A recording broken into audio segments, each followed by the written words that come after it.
नमस्कार, माझं नाव आशिष महाले. 4-5 दिवस आधी आम्ही तक्रार दिली होती की हे फागणं गाव जे इकडे एसट्या थांबत नव्हत्या म्हणून आम्ही तक्रार दिली होती. इकडचे जे नागरिक आहेत ते 2-3 वर्षापासून निवेदन देत आहे. बऱ्याच वेळा निवेदन दिले त्यांनी, गाड्या थांबत नव्हत्या. मग शेवटी तो मुद्दा उमेश भाऊ आपले उमेश भदाने, सोनू भाऊ यांनी, हे फागण्याचे रहिवासी, यांनी उचलला होता. कुणाल भाऊ आणि महेंद्र भाऊ यांनी उचलला होता तो मुद्दा. त्या हिशोबाने आम्ही अर्ज दिला होता DC साहेबांना की हे 2 वर्षापासून हा मुद्दा प्रलंबित आहे, हा माज आहे.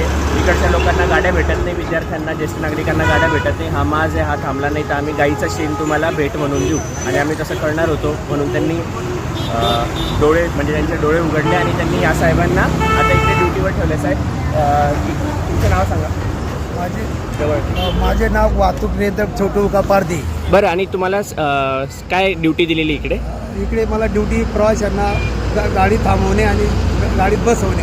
बरोबर, ठीक आहे. तुम्ही काम व्यवस्थित करताय, असंच करत राहा. आता बघा, तुम्ही बघू शकता फागणे गावाचा बसस्टँड जो कायम भरलेला असतो, आता कोणीच नाही इकडे, म्हणजे व्यवस्थित लाईन लागलेली आहे. तर असंच काही जर तुम्हाला अडचणी असतील तर तुम्ही महेंद्र भाऊ, सोनू भाऊ आणि कुणाल भाऊ यांना सांगू शकता. भाऊ, तुम्हाला काय वाटतं की आता गर्दी आहे का, म्हणजे सगळं व्यवस्थित लाईन लागलेली आहे का?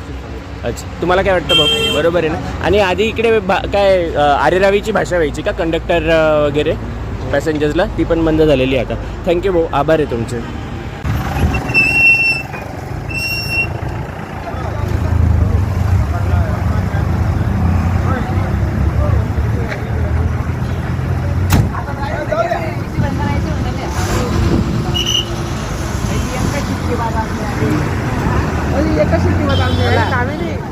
काय झालं?